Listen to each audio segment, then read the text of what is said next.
Hi everybody, it's Avalon. I am a pagan, witch, eclectic, solitaire. I'm 59 years old. I've been practicing since I was, for 25 years. Let me land it on my screen nature. And, but today I want to talk to you about my escape from Christianity. I was about 5, I think, when my mother started taking us to church. And it was a Pentecostal church. And if you don't know anything about Pentecostal, it's very dramatic. There's clapping and music and dancing and speaking in tongues, and it's a lot of stuff going on. And I call it a circus. That's what I call it.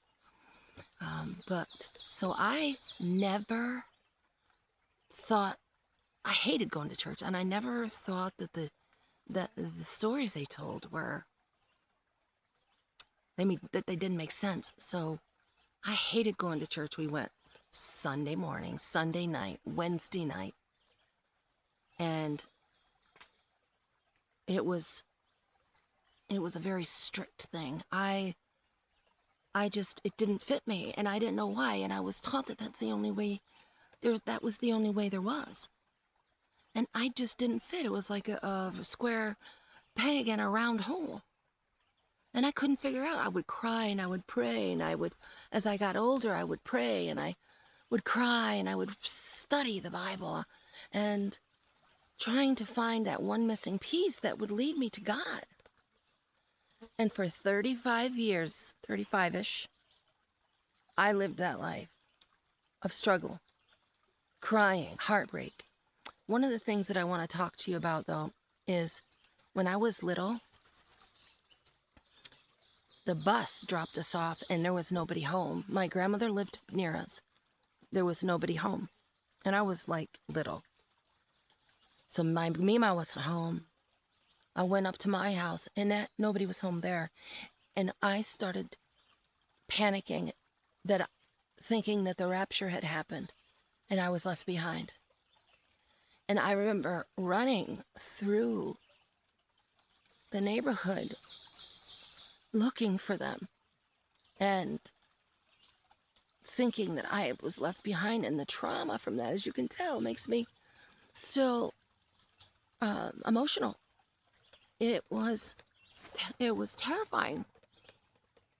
And always thinking that there was something I could do to make God hate me. And always trying to live up to a standard. And I couldn't do it. I tried my whole life. And I had always loved nature. When I was little, I would run through the woods. I was always up in the mountains. Back then when us children ran feral, I lived in the country. And I was just up in the woods all the time. And that should have been a sign of how I felt about nature. I saw my stepfather was the preacher, and I saw him. He would drag people up front who maybe were gay or were alcoholics or whatever their sin was. And he would drag them up front and try to cast the demon out of them, the homosexual demon, the alcoholic demon. And let me tell you something. He was not without sin. He was abusive in every way, shape, and form. And so I was going to church with him as the preacher. And the abuse that happened was just, it still affects me today. But when I was like 34-ish, 35, I woke up one morning and I was completely changed. I went from Christian, Bible-believing, unhappy Christian to, oh my gosh, it's all nonsense. At least it is for me. I don't want to offend anybody here.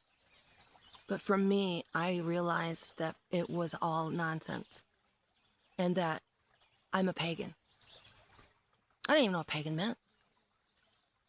I didn't know a thing about it, but I knew that's what I was. And I immediately went to the library to get books.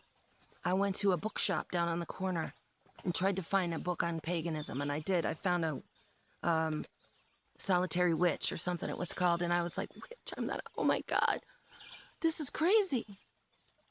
But I knew it was right. It was, if I didn't know better, I would think it was divine intervention from all the praying that I did. From all the praying that I did for God to reveal itself to me. I thought it was going to be a one way, and it turned out to be another. Something I had no idea. So I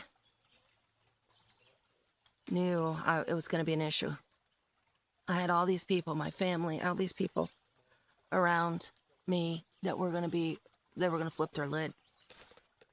They were not going to like this new Avalon. Well, my name wasn't Avalon yet. My name was my birth name. And I knew it was going to be an issue. So I knew it was my path. And so I went forward. I told everyone. It was like ripping a Band-Aid off. Of course, I'm skipping a lot of details. But the one thing that I want to stress to you guys is, if you're not happy and you're not being fulfilled in your path, in your life, the answer's out there for you. And it may not be my answer, but if you seek it, it will come. But just be open to whatever it could be, because it could be anything, right? Yeah, so don't stop seeking spirituality. Yours is there. Your God, goddess, whatever, spirit guide, spiritual path is out there. Don't give up. And yes, I have gone through a lot of stuff, but this place here is where I come. When that trauma from my past crops up, this is where I come. This is my therapy. This is my church. It's my freedom. And you can find yours too. Brightest blessings. And God is blessed.